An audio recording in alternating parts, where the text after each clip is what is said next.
Welcome to the Phronesis Partners podcast, Navigate with Confidence.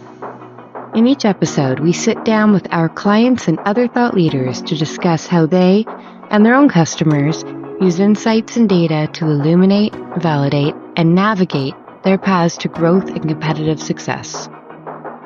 We welcome you to join us as we uncover and explore the unknown so that business leaders like you can navigate your own opportunities and challenges with speed, accuracy, and confidence. Welcome to today's episode, Keeping Up with the Evolving B2B Buyer. I'm your host, Elaine Pratt. As a B2B marketer myself, I've personally witnessed the many shifts in B2B buying behavior over the past decade. Gone are the days of straightforward sales cycles and predictable marketing funnels. Today, B2B buyers are behaving increasingly like online consumers. They want to remain anonymous for much longer in the buying process. They want to educate themselves, access peer reviews, and vet products or services long before engaging with sales. And B2B buying is increasingly a team sport. And the bigger the investment, the bigger the buying committee. This evolution is challenging every marketer to rethink our approach to B2B marketing. So joining me today to discuss how we can better meet those modern demands are Greg Kilstrom, best-selling author of House of the Customer and host of the top-ranked podcast, The Agile Brand, and seasoned advisor on marketing technology. And Cheryl Dickinson, SVP of Sales and Client Success at Phronesis Partners, is a renowned growth leader with more than 20 years of experience, including 10 years at Forrester, helping companies achieve their strategic growth goals. I'm honored to have you guys join me today on this interesting podcast. So welcome, Greg and Cheryl. Thank you. Looking forward to it. Yeah, thrilled to be here. So we're seeing that B2B buyers are increasingly bringing their consumer habits to work. Also a recent study by Forrester showed that 71% of B2B buyers nowadays are under 45 years old, and that percentage is just growing. Furthermore, according to that research, they're also 25% more risk adverse than their older counterparts. So I ask you, what do these trends mean exactly? And what do they mean for B2B marketers? Sure. Yeah, I can start. I mean, I think some of it just speaks to really the maturity of e-commerce and, how it's just so ubiquitous. And so, all of those B2C buyers, they have day jobs and they bring their B2C habits to work. And with those things, as e-commerce gets more mature in B2C, things like personalization, things like self-service and other areas just become more and more prevalent. And I think that younger generations that are used to, they grew up shopping online as opposed to some of us that did not. When they get to work, why would B2B sales and marketing be so different than how they buy other things? So I think some of it is just bringing your day-to-day habits to the job and really not knowing a world that wasn't online. Yeah, I would agree with that. I think too that they because they did grow up with online shopping and e-commerce, they're also used to, I think, a level of personalization that B2B marketers have yet to really master. And I think that's part of the challenge too.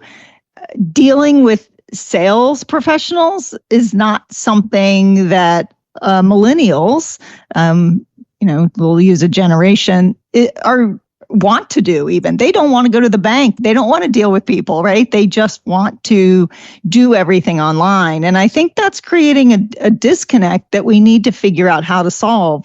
And I think on the company side, on the business side, they're being challenged by their technologies. CRM was oriented towards an individual, which does help with personalization, but businesses buy by it's a team sport by committee. And I think the CRMs that everybody has captures information in are creating challenges when it comes to this now buying committee environment. So you've got the younger generation who loves the personalized experience, and they're not getting as much of that as they would like in the business environment. But yet buying is a team sport, and the other challenge marketers have is really finding that, account-wide information to really, I'd say, personalize on the team level, really understand the account and what's going on there, and how to they use that intelligence to help move an opportunity through the funnel. Yeah, you bring up an interesting point about personalization, and it's no longer a nice to have. It's literally table stakes. So, if content is a lot of content is produced to help educate potential buyers and move them along the sales funnel, especially when the product is difficult to understand or hard to differentiate. But your point about personalization is interesting because it's increasingly difficult to probably personalize the content to make sure that it's relevant for these buyers. How are B2B marketers dealing with this challenge? For example, is this a potential use case for Gen AI or other technologies that can help? Yeah, I think with B2B, as Cheryl was saying, it is a team sport. So, it makes things like CDPs and even CRMs challenging to track who's not only who's the decision maker, but, all of that stuff that us B2B marketers deal with on a day-to-day basis. But I think, another way of looking at personalization is to look at the place in the funnel that the person looking at content is at. And so you can do that. You can look at intent, you can look at how they're searching, the way that they're searching, the types of content, how deeply they're looking for something, for information about a product or service as well. And you can tailor content to those different buyer intents. And, from what you can see, there are, CDPs not as prevalent in the B2B world, but there are ways to track and understand that someone's returning for the fifth time to a site from the same IP or other indicators. So we can start seeing that, okay, this is somebody that's very interested because, again, they're a repeat visitor and they keep having similar questions or different questions, whatever the case may be. So there's ways to personalize even with, semi, pseudonymous, semi, anonymous, all that kind of stuff. And I, again, just would say, look at where they are in the funnel, or try to identify where they are in the funnel and then tailor the content and the experience to them there. Yeah, I think that absolutely. I think CDPs are we'll see more and more move into B2B marketing environments. But I also think there's a challenge a lot of marketers have, that they create messaging has what I think of as two real key challenges. A lot of it's a one size fits all, or it's high level personas. And the other is that it's often inside out, meaning it's too dense with, their information, product, feature, benefits, et cetera. So from my perspective, I think marketers would have more success if they took more time to drill into use cases. So get a little more specific, drill down more. What is this product tailored to do? Meaning, are there specific use cases within specific industries that your product or service is really good at solving?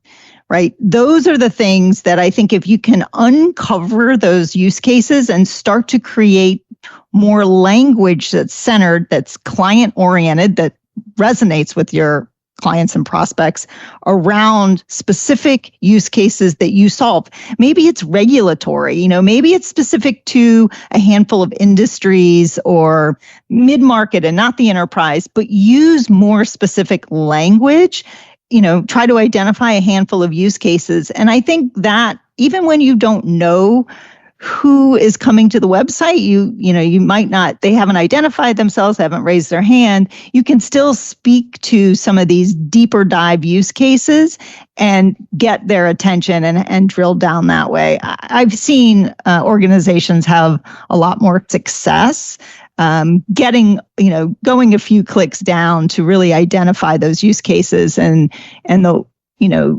what is special about them and use that language. And then on top of that, use that in not only in the messaging, but in your SEO, and then potentially your thought leadership too. What are those unique things? Is there white space around that? And, what would resonate with your buyers? So really taking time and going a few clicks deeper, I think would help a lot of marketers and eliminate some of the one size fits all messaging. So with a shift towards more use case type content and meeting potential buyers where they are in the sales funnel when tailoring content, how do you think lead generation goals and KPIs should be changed to reflect that shift? And with buyers wanting to talk to salespeople less, to your point, Cheryl, and talk to people less in general and make their own decisions, do their own research before they are truly ready to talk to someone. Is the MQL even relevant in 2024 and beyond? Yeah, I mean, I think it still is. I think it's just the behavior. I mean, I think we're talking about behavior change and really, the behavior change in relation to the sales and or marketing team on the B2B brand side. So, it's not that MQLs, SQLs, all those things go away. It's a little more about the customer journey, and the journey is a little more nuanced at this point than it may have been treated in a CRM, 15 years ago or something, of like, okay, well, marketing passes off to sales and then, then the deal is closed. It's like, if only it were actually that simple in real life ever. But you know what I'm saying? There's a few stages. Now there's a lot. I think there's a lot more stages, and there's a lot more stages, as you both said, where people really don't want to deal with people because they're feeling. I think the perception might be that people kind of get in the way of knowledge. They're spouting sales speak when somebody really just wants to ask a question and get a good and relevant answer. And a salesperson might, in their experience, have been trained to say the same thing to everyone. So in that case, it's almost like AI can be better than, it can augment a sales team in a way that they simply aren't trained to be, and personalize things in some new and different ways. So I think it's a nice way to augment the process to use some of these personalization and Gen AI and, and all those things as well. Yeah. I agree. The funnel, it's a very linear model, and that is not the buyer's journey. I had a very smart marketer tell me years ago, the buyer's journey is more like a pinball machine, and that may be aging me. So for those of you who've never played pinball, that ball bounces around all over the place, right? And it is not linear at all. So, maybe a different model is needed for certain. And, earlier I was just saying, doing a little more research, you could call those use cases like your ideal buyer segments. And, if you think about that, like identifying a handful of ideal buyer segments, you could extrapolate from there and look at those segments, within various industries, size of organizations, role, and almost create a propensity to buy metric. So those would be the segments with the highest, right, likelihood of buying, because they have that use case exists in their environment that we know, the product knows or the service knows they're very good. They excel at solving that thing. And so maybe that's a new metric instead of, a marketing qualified lead. Maybe you just identify accounts or, that have this propensity to buy score and use that to now think about how do you approach talking to those organizations. Again, don't sell them. You're educating them on why your organization, your product, your service is going to help solve this challenge. And obviously that challenge has to be creating enough pain that warrants them to buy a solution. Even thinking about, I'm going to enter another acronym into this conversation, ABM. So account-based marketing, that is also being adopted by a lot of organizations right now. So if you have this propensity to buy metric, you could then create these cross-functional tiger teams around. So with marketing, a product person, a sales team around these high propensity to buy segments, and they could be assigned, X many accounts, and with the ultimate goal, obviously, of winning the business. So I think, B2B marketing and B2B, the whole buying and selling process is at a crossroads for sure. And I think rethinking the metrics and how we think about it. And on both sides, I think it has to become more of a team sport. And with the goal of finding the right people who have the right problems that your product can solve, and therefore landing with a great partnership. It's not necessarily about winning, but it's about creating a partnership. So do you think there's always going to be a role for a live human salesperson at the end of the buying cycle for B2B, or are we moving towards greater confidence in e-commerce and self-serve online for B2B as well? Yeah, and I think for small purchases, it could be completely automated. I don't see a time in the foreseeable future where a large purchase particularly, when we're talking about software implementation, when we're talking about other things like that, I just don't think you can do that without some human to human interaction. But it seems to be shifting kind of to the right, so to speak, as far as how late it happens in the sales process and stuff like that. So I think, to what Cheryl was just saying, being able to focus on those high impact, propensity and potential value and, all of those kinds of things, activities, focus efforts on those versus, a very small company, low cost to entry and stuff like that. They may be able to do most of that. I mean, already there's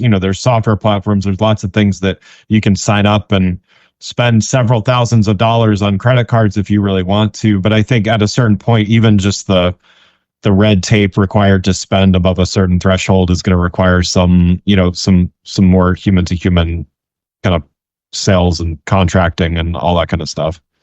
Yeah, I think that's right. I think if it's a commodity product, low value, absolutely. I think a lot of organizations have already set up an e-commerce platform to deal with those. I have a marketer who they do disaster recovery for their managed service providers. They have set up a online renewal process. If they just want to renew, they can do that through an online process. So I think we'll start to see more and more B2B commerce when it's a low risk. So going back to those younger buyers, if it's low risk, they will absolutely want a way to buy or renew online.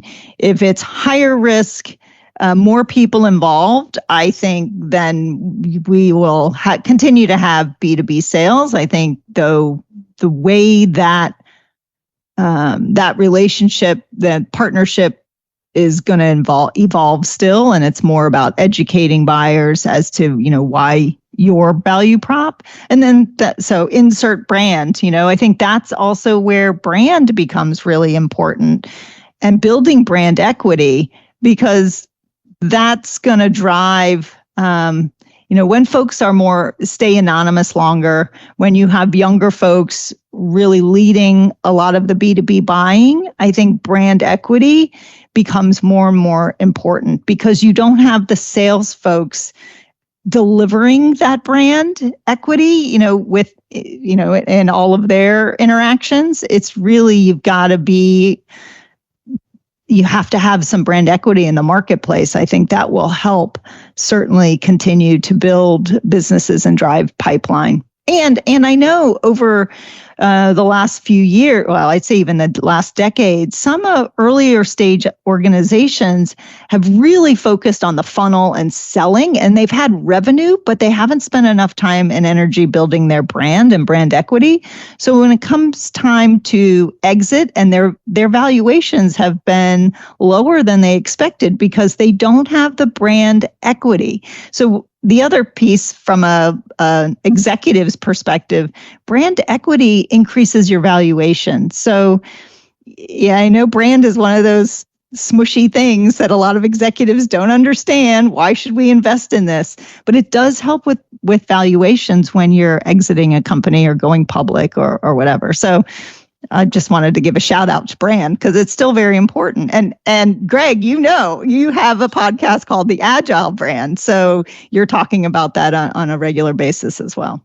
Yeah, and it influences purchase. Definitely, to your point on the acquisition and valuation front, but it influences. We know this again from the B2C world. It's like we will look at two products in a store and pick one over the other for obvious reasons because we heard about it, saw it somewhere else, and stuff like that. And so, brand matters in B2B too. And yeah, I think it's easy to forget.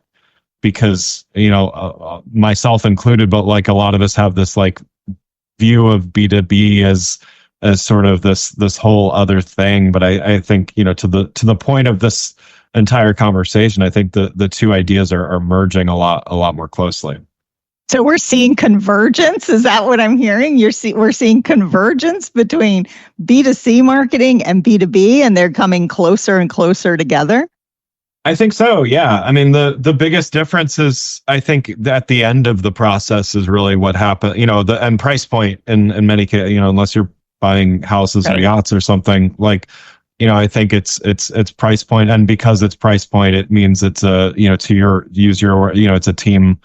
a team sport. Because, one person isn't going to make that, $10 million decision on their own, of course. Yeah.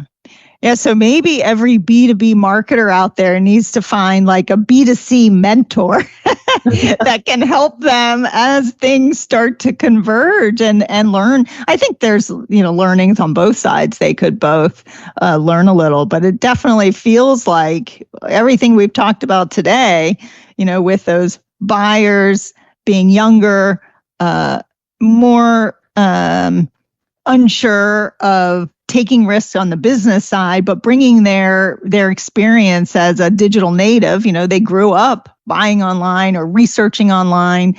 We've got to adjust on the B2B side, and I think we'll see more and more of this. So it's going to be fun, absolutely, for the next few years as this evolves. Yeah, so I think what I'm hearing is, as this shift occurs in who the B2B buyers are and what they're looking for in the buying process, brand is critical because it will influence whether or not they're going to engage with them in the first place. And personalization is far from dead. It's actually increasingly important, but perhaps as it gets more and more difficult to track who the people are that are interested, meeting them where they may be in the buyer journey based on what we're seeing their activity or intent signals being. And education, facilitating and enabling that desire for an educational approach rather than a sales approach, and not bringing salespeople in too early before they're finished educating and exploring themselves, and just really embracing that out of respect for what they're looking for. So I think that's right. Else that you think would be a key takeaway for B2B marketers? I realized I never really mentioned you had asked about AI. Is AI a great tool? And I definitely think, I just wanted to say, I think marketers should start certainly exploring and testing, but be careful, right? Make sure there's if you use a public LLM, large language model, make sure you're not using somebody else's copyrighted material.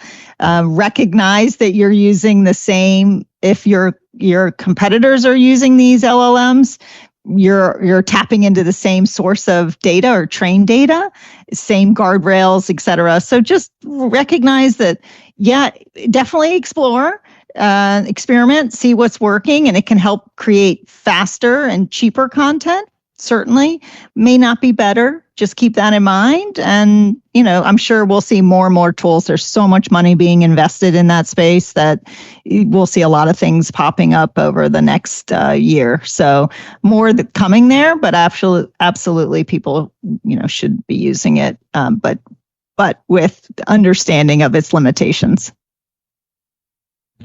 Yeah, I mean, I would definitely say, this year is really there are enterprise grade AI tools. There are, Cheryl, to your point, nothing should be used, just with, throwing caution to the wind or whatever. So, it's all requires some guardrails in place and knowing when to use it, how to use it, and everything like that. But definitely, there are now enterprise grade tools that can be used and some really really interesting use cases and stuff like that. So I'm really excited about that. I mean, I use a bunch of tools myself. Just sometimes I just play with them just to see what's out there. Sometimes I use them, day to day and stuff, but always it's never like end to end. I just kind of do something and send it out there. It's always very controlled and reviewed and all those kinds of things. And I think that's how businesses should